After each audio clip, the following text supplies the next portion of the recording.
அருமையான கர்த்தருடைய பிள்ளைகளை, ஆண்டவர் இயேசுவின் விலையேறப்பெற்ற நாமத்தினாலே வாழ்த்துக்களை தெரிவிக்கிறோம். இந்த நாளிலும் கர்த்தர் உங்களை அற்புதமாய் நடத்துவாராக. புலம்பல் 3ஆம் அதிகாரம் 26வது வசனத்திலே நாம் வாசிக்கிறோம், கர்த்தருடைய ரட்சிப்புக்கு நம்பிக்கையோடு காத்திருக்கிறது நல்லது. இந்த புலம்பல் புத்தகத்தை வாசிக்கும் போது, ஒவ்வொரு வசனத்தை வாசிக்கும் போதெல்லாம் நம்முடைய உள்ளம் உடைந்து போகிறது, கண்ணீரால் நிரம்புகிறது. எவ்வளவு வேதனைகள், துன்பங்கள், அவமானங்கள், நிந்தைகளை யூதா ஜனங்கள் அனுபவித்திருப்பார்கள் என்பதை இந்த அதிகாரத்தை வாசிக்கும் போது நமக்கு சுட்டி காண்பிக்கப்படுகிறது. எரேமியாவின் ஒவ்வொரு கதறல்களையும் நாம் கேட்கிறோம். குறிப்பாய் 4ஆம் அதிகாரம் 3வது வசனத்திலும் 4வது வசனத்திலெல்லாம் நாம் வாசிக்கும் போது, திமிங்கலங்கள் முதலாய் கொங்கைகளை நீட்டி தங்கள் குட்டிகளுக்கு பால் கொடுக்கும் என் ஜனமாகிய குமாரத்தியோ வனாந்திரத்தில் உள்ள தீக்குருவியை போற குரூரமா இருக்கிறாளே. குழந்தைகளின் நாவு தாகத்தால் மேல் வாயோட ஒட்டி கொண்டிருக்கிறது. பிள்ளைகள் அப்பம் கேட்கிறார்கள், அவர்களுக்கு கொடுப்பார் இல்லை. இதெல்லாம் வாசிக்கிற வேளையில நம்முடைய உள்ளமே உடைந்து போகிறது.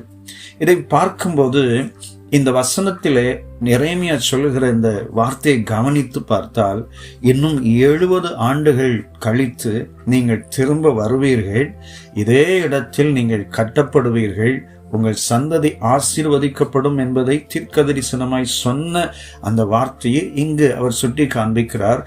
கர்த்தருடைய ரட்சிப்புக்கு நம்பிக்கையோடு நாம் காத்திருப்போம். நாளொன்று வரும், அப்பொழுது எல்லா சூழ்நிலைகள் மாறும் என்று இவ்வளவு கண்ணீர் நிறைந்த இடத்திலும் ஒரு விசுவாச வார்த்தையை சுட்டி காண்பிக்கிறார். அருமையான சகோதரா, சகோதரி, இந்த வருஷத்துல உங்க வாழ்க்கையின் பாதைகள் கண்ணீர் நிறைந்ததா இருக்கலாம், புலம்பலா இருந்திருக்கலாம், அவமானங்கள் நிறைந்ததா இருந்திருக்கலாம், வேதனைகள் நிறைந்ததா இருந்திருக்கலாம், நீங்கள் கரடுமுரடான பாதைகளின் வழியாய் கடந்து வந்திருக்கலாம். இப்பொழுதும் கூட ஒரு நெருக்கம் உங்களை சூழ்ந்திருக்கலாம். ஐயோ, நான் என்ன செய்வேன், இனி வரப்போகிற காலங்களில் நான் எப்படி நடத்தப்பட போகிறேன், என் எதிர்காலம் என்ன, என் குடும்பத்தின் சூழ்நிலை என்ன என்று கலங்கி நிற்கலாம். இந்த சூழ்நிலையில் தான் இந்த புலம்பலான வாழ்க்கையிலே ஒரு விசுவாச வார்த்தை வருகிறது. கர்த்தருடைய ரட்சிப்புக்கு நம்பிக்கையோடு காத்திருக்கிறது நல்லது.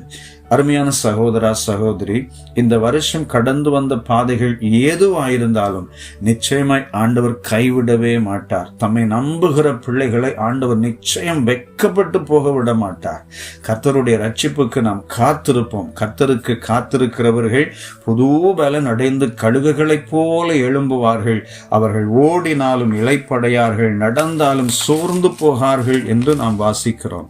மீகா 7ஆம் அதிகாரம் 7வது வசனத்தில் வாசிக்கிறோம், நானோ வென்றால் கர்த்தரை நோக்கிக் கொண்டு என் ரட்சிப்பின் தேவனுக்கு காத்திருப்பேன், என் தேவன் என்னை கேட்டருளுவார். எவ்வளவு நம்பிக்கை நிறைந்த வார்த்தை பாருங்கள். அருமையான சகோதரா, சகோதரி, சோர்ந்து போகாதிருங்கள்.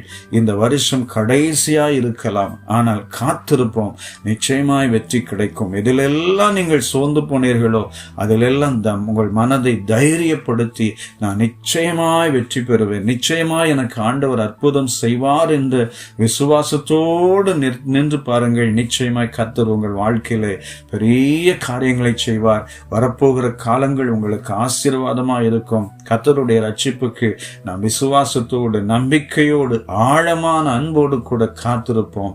நாம் ஒரு காலம் வெட்கப்பட்டு போக மாட்டோம். தம்முடைய பரிசுத்தவான்கள் யாரையுமே ஆண்டவர் வெட்கப்படுத்த விடவே இல்லை. ஆபிரகாம் காத்திருந்தார், ஆண்டவர் ஆசீர்வதித்தார். ஈசாக்கு காத்திருந்தார், ஆசீர்வதித்தார். தாவீது காத்திருந்தார், ஆசீர்வதித்தார். உங்களையும் ஆண்டவர் ஆசீர்வதிப்பார். காத்திருந்தவர்களுக்கு ஒவ்வொரு சூழ்நிலையிலும் ஆண்டவர் அற்புதம் செய்து நடத்தினார். உங்கள் வாழ்க்கையிலும் பலத்த அற்புதம் செய்வார்.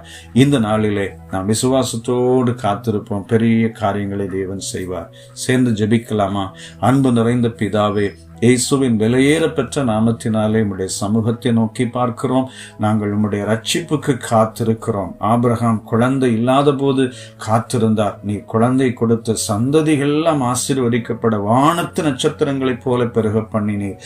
ஈசாக்கு வறட்சியான காலத்திலே ஆண்டவரை காத்திருந்து விதை விதைத்தார். 100 மடங்கு பலனை பெற்றுக் கொண்டார்.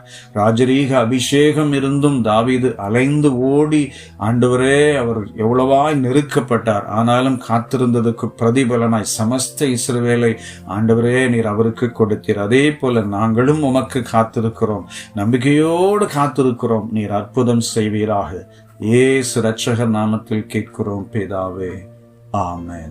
Amen. God bless you. Amen.